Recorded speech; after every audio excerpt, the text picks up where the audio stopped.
Bismillahirrahmanirrahim. Assalamualaikum warahmatullahi wabarakatuh. Semangat pagi. Salam kepada semua para pemirsa channel. Kali ini kita masuk kepada sesi sharing untuk tahapan manajemen strategi, di mana tahapan ini kita berada di fase menyusun target. Nah, menyusun target itu ada di posisi ketiga dari manajemen strategi setelah dari video yang sebelumnya, yaitu visi dan misi. Nah, untuk menyusun target ini kita menggunakan metode balance scorecard. Teman-teman sekalian, untuk metode balance scorecard ini merupakan salah satu metode untuk menyusun target di dalam perusahaan ataupun organisasi. Nah, untuk target sendiri ada susunan atau klasifikasi di mana target ini memiliki target yang diukur dengan waktu, di mana target yang kita bilang ini target jangka panjang dan juga ada target jangka pendek. Target jangka pendek itu salah satu contohnya adalah target diukur selama 1 tahun. Kemudian target jangka panjang itu bisa sampai di kurun waktu 3-5 tahun. Nah, di awal tadi saya sampaikan menyusun target menggunakan metode balance scorecard. Apa sih itu metode balance scorecard? Balance scorecard sendiri metode yang ditemukan oleh Alex Miller pada tahun 1998. Nah, di mana balance scorecard sendiri ini artinya yaitu balance atau berimbang, berarti adanya keseimbangan antara target finance dan non finance. Berarti dari keseimbangan antara target keuangan dan juga target non keuangan atau unit-unit yang lain dari keuangan di perusahaan atau organisasi tersebut. Nah, selanjutnya apa itu scorecard atau bisa dibilang papan skor. Nah, artinya scorecard yaitu suatu waktu dapat diskor atau dinilai dan juga diukur. Nah, scorecard ini artinya suatu waktu dapat di-scoring atau dinilai dan diukur. Itulah pengertian dari balance scorecard oleh Alex Miller. Nah, mengapa kita menggunakan metode balance scorecard dalam mengukur sebuah target di sebuah perusahaan atau organisasi? Nah, diibaratkan balance scorecard ini seperti sebuah pohon, teman-teman. Sebuah pohon, kita bilang ini adalah pohon rambutan. Nah, di pohon rambutan itu sendiri ada yang namanya struktur tumbuhan, di mana dari dasar sampai nanti buah itu ada nama dan prosesnya. Salah satu contoh, di pohon rambutan ini memiliki akar yang kokoh dan juga batang yang besar yang akan menumbuhkan pohon ini menjulang tinggi, dan juga ada ranting dan daun, di mana ranting dan daun ini akan memunculkan buah-buah rambutan dan itu akan menghasilkan buahnya.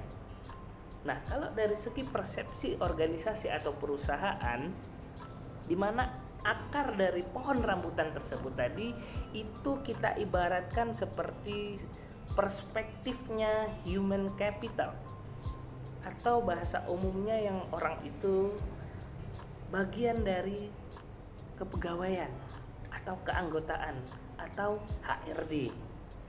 Nah, bagaimana produktivitas, bagaimana kompetensi, dan juga kesejahteraan karyawan atau tim dalam organisasi. Itu adalah akar dari pohon tadi. Jika diibaratkan di perusahaan, itu adalah manajemen human capital atau manajemen manusianya. Dari akarnya dulu ditumbuhkan kuat untuk menumbuhkan batang yang kokoh. Nah, selanjutnya kita lihat dari perspektif batang yang kokoh tadi.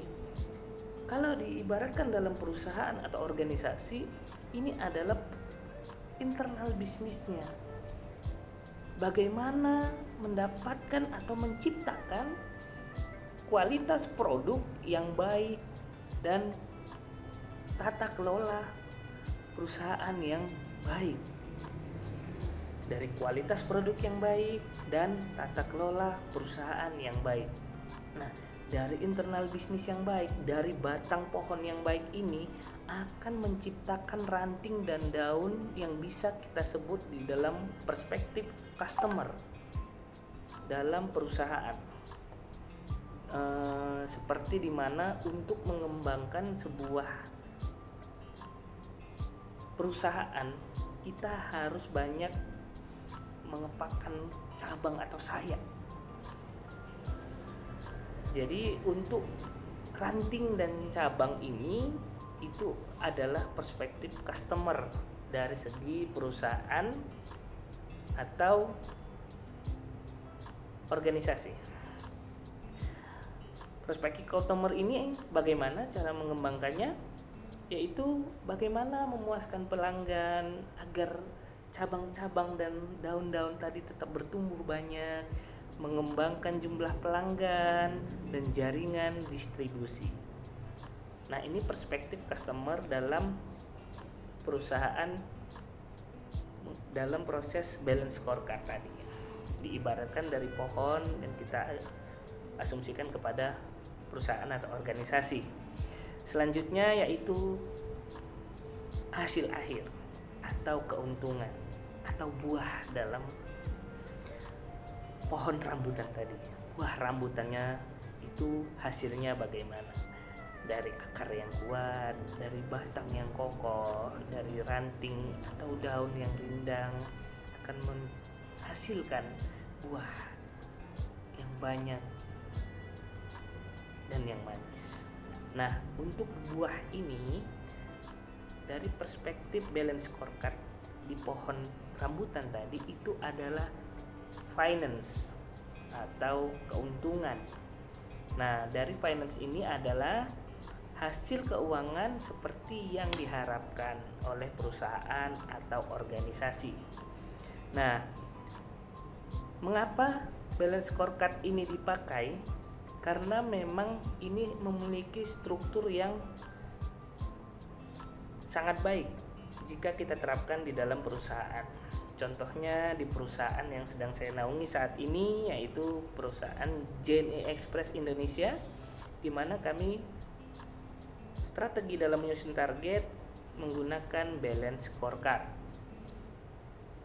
Dan itu tadi perspektif-perspektif dari cara menyusun target dengan menggunakan balance scorecard. Sampai di sini dulu video kali ini. Untuk selanjutnya kita akan membahas apa itu OKR. Nah, penasaran? Nanti kita akan lanjut untuk video penjelasan OKR yang berhubungan dengan balance scorecard dalam proses menyusun target di perusahaan atau organisasi. Lebih dan kurang mohon maaf. Saya sudahi. Assalamualaikum warahmatullahi wabarakatuh.